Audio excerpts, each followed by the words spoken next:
Welcome back. On RealCopStoriesVideos.com, we have 355 cop stories. Look them up. They're fun.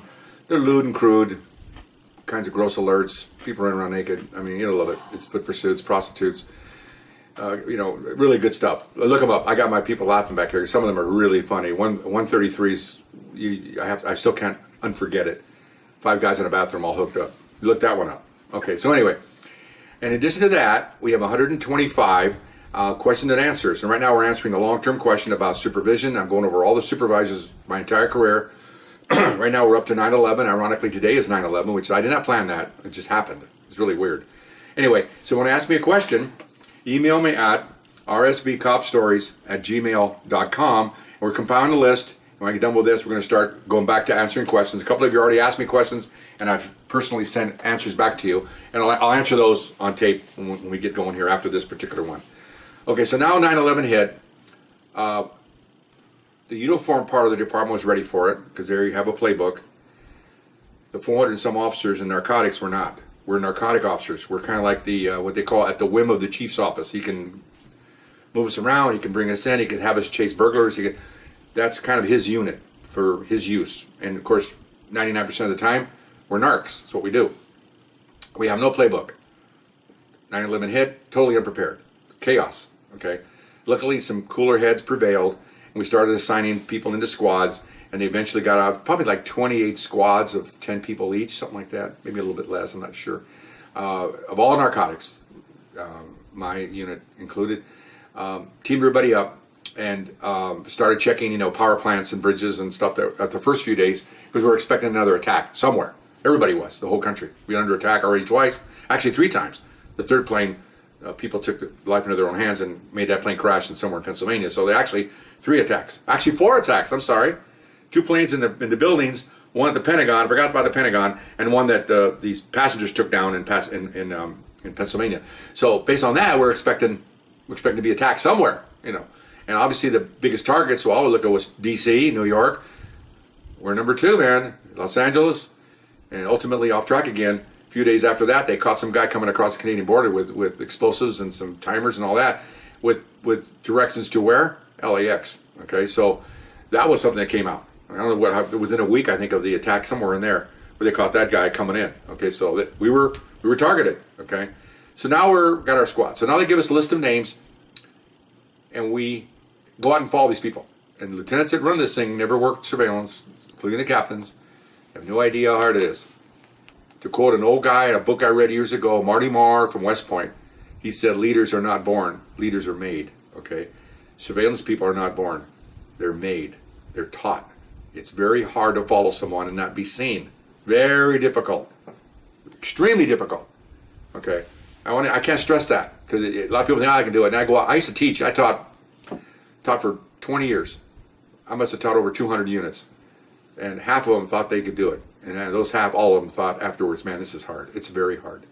It's very hard. I'd film them all, and they would screw up by the numbers and make funny turns, do stupid things, and they don't know they're doing it, and they look, oh, that's horrible. And after about 4 or 5 sessions, they got pretty good at it, because you got to be taught. If you don't know how to do it, you got to be taught. This is coming up in a minute. Okay, but we said you cannot chew out an employee for not doing something if you haven't taught them how to do it. Sounds so simple.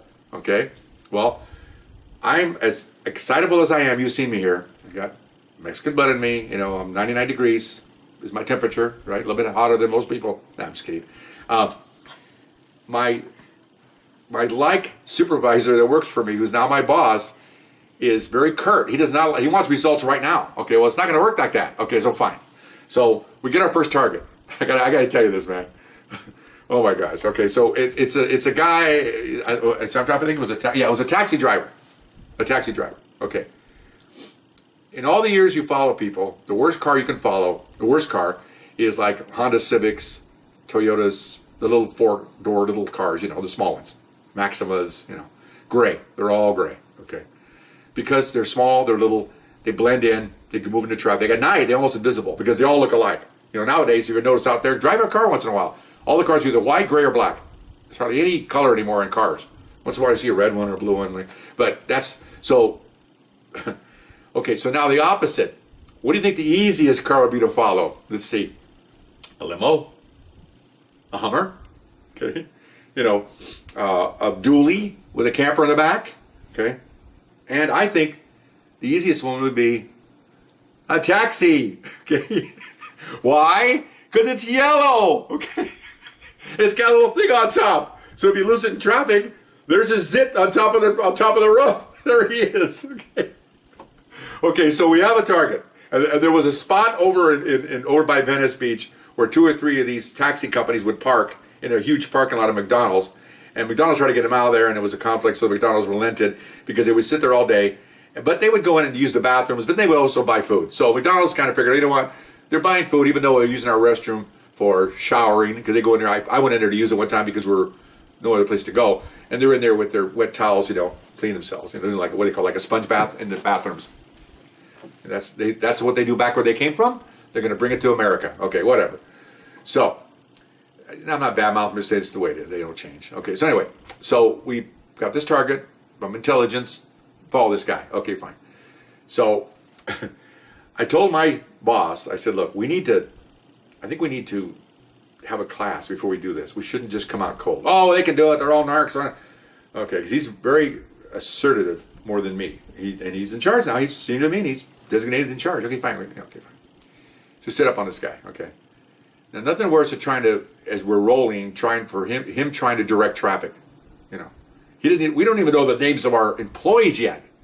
So it's like, hey, blue car, come up close. Hey, gray car. He's calling out the cars because he doesn't know the names of the guys. It's our 3rd day with these guys. I don't know. I can't learn 8 names in one day. It has to kind of get in you by osmosis. You've had workers. 2 days after you got 8 new employees, you're going to know all their names? No, it ain't going to happen. It takes a while. Okay, so anyway. So we're following the guy. He leaves there, he goes, picks up a fare, hey, gray car, make a right turn. Okay, don't go down there, white car. And I'm sitting there going, this is not going to work. And sure enough, as soon as he dropped off his fare he was at a hotel somewhere, the guy gets in his car, makes a U-turn, and goes right head to head with the guy that was following him, one of our guys. Jumps out of his car. Why are you following me? And he's yelling at him.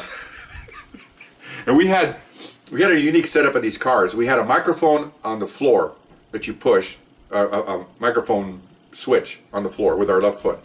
And the microphone was up on the visor. So you could drive and you could broadcast by pushing your foot down, which is nice because you don't have to hold the microphone. So he pushes the front and he says, this guy's confronting me, okay? So, and of course, as soon as the guy comes walking up, we're cops, right? You go for your piece. Okay, so he's got his hand on his gun, the guy's screaming at him. Here's a clue. If you have road rage, you might not want to walk up on a car. No one may not know who's in that car.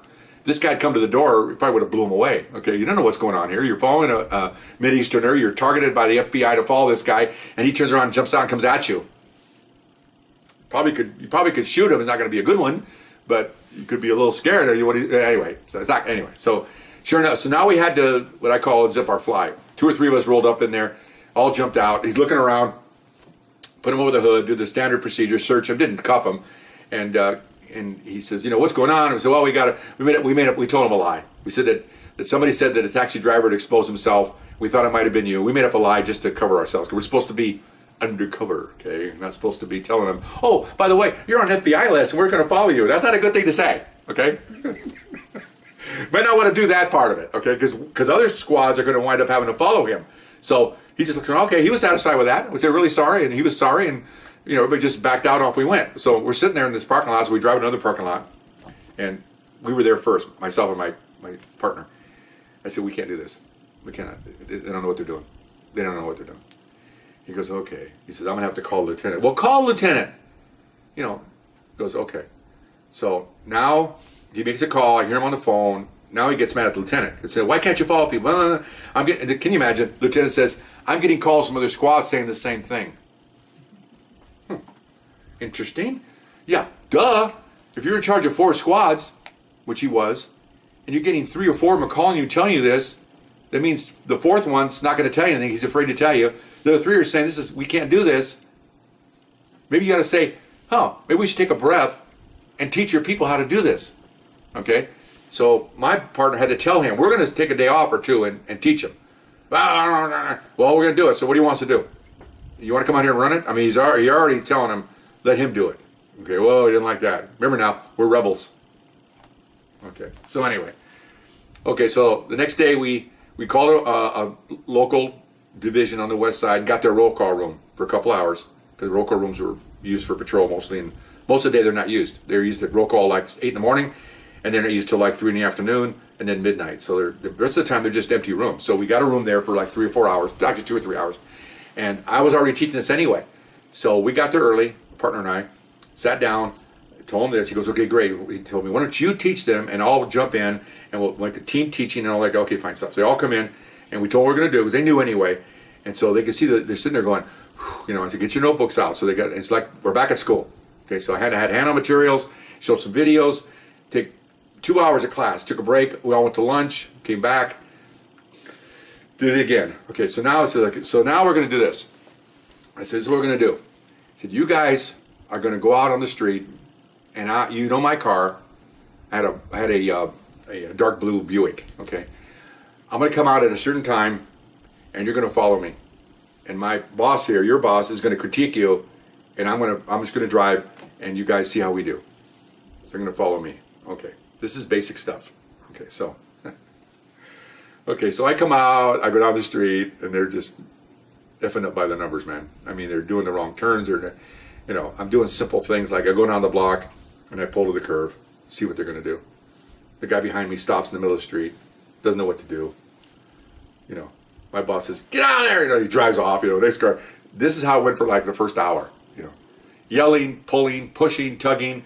You know, and I wasn't even driving radical. I wasn't even driving like a crook would drive. A crook would make quick right turns. He'd go into shopping malls. He'd come out the other side, do all kinds of weird stuff. I was just driving, you know, 25 miles an hour, and they were up behind scrambling, trying to do this. Okay, fine. So we spent like 3 hours of following me off and on. We broke for a break. We came back on, broke for a break, and I'm sitting there going, these guys will never get it. Oh my gosh. Okay, so next day we met, had a quick briefing. I said, listen, so my boss says, what we're going to do.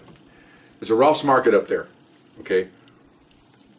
I'm going to go up there and I'm going to pick a van, okay? And we're going to follow the van, just any van, random follow. Let's see how we can do, okay? And hopefully there's a man in it, because if there's a woman, I don't want to follow a woman, because if she thinks she's being followed, she'll call the police. Guy might do it anyway, okay? Okay, fine. So we set up. I'm sitting back going, oh my gosh, this is not going to work. Oh, no, they're going to screw this up. The guy's going to call the cops. We're going to have poor innocent van going down the street. You're going to have a couple of surveillance guys, and here come the black and whites with guns out, taking my guys down. That was my worst case scenario. There's going to be guns coming out of this thing. Okay, so and now I got to remember, now we're back to the original thing here. The city's still on alert. We've got people, uniformed personnel, responding to calls of suspicious people all day and all night long. So this would not be uncommon for someone to call and say, I'm being followed by 3 guys, and in every turn I make, they're with me. You got to help me, and here they come. And I found out that, you know, uniformed, and I would have done the same thing.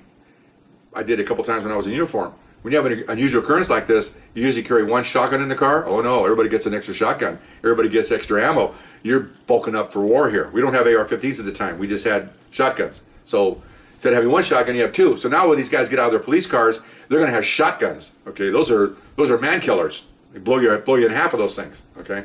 Anyway, so here we go. Oh, shoot, I got running out of time. I'm so sorry.